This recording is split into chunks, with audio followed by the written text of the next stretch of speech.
اعوذ باللہ من الشیطان الرجیم بسم اللہ الرحمن الرحیم۔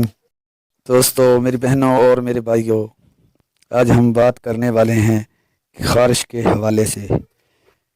خارش کس طرح اور کئی طرح کی ہوتی ہے، یعنی آنکھ میں بھی خارش ہوتی ہے، بازو پر بھی ہوتی ہے، یعنی کہ جسم کے کسی بھی حصے میں ہوتی ہے، اور اس کا حل اللہ تعالیٰ نے قرآن پاک میں ہم کو دیا ہے۔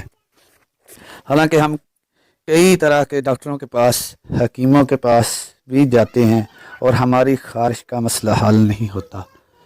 کبھی کبھی تو ہم پریشان ہو جاتے ہیں، یا یہ کس طرح کی خارش ہے اور جو رکتی ہی نہیں، تو ہم لاکھ کوشش کر لیں۔ خارش ایک ایسی بیماری ہے کہ اس کا حل اللہ تعالیٰ نے ہمیں اپنے قرآن پاک میں دیا ہے، جو ہم پر کتاب اتری ہے اللہ تعالیٰ کی طرف سے۔ مشکل ترین کام نہیں ہے میری بہنوں اور میرے بھائیوں اور میرے دوستوں۔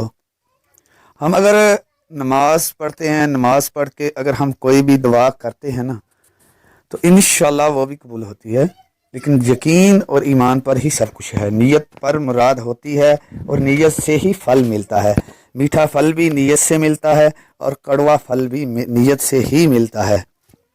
اور میرے بہنوں اور میرے بھائیوں اور میرے دوستوں، بات یہ ہے کہ اگر آپ خارش کا علاج چاہتے ہیں تو آپ درود ابراہیم روزانہ آپ نماز کے بعد پڑھا کریں، اور پڑھ کر جو آپ کے پاس پانی گلاس میں آپ نے رکھ لینا ہے، اور گلاس میں جو پانی اس پر آپ نے صرف ایک پھونک مارنی ہے، اور پھونک مار کر اس پانی کو آپ نے پی لینا ہے۔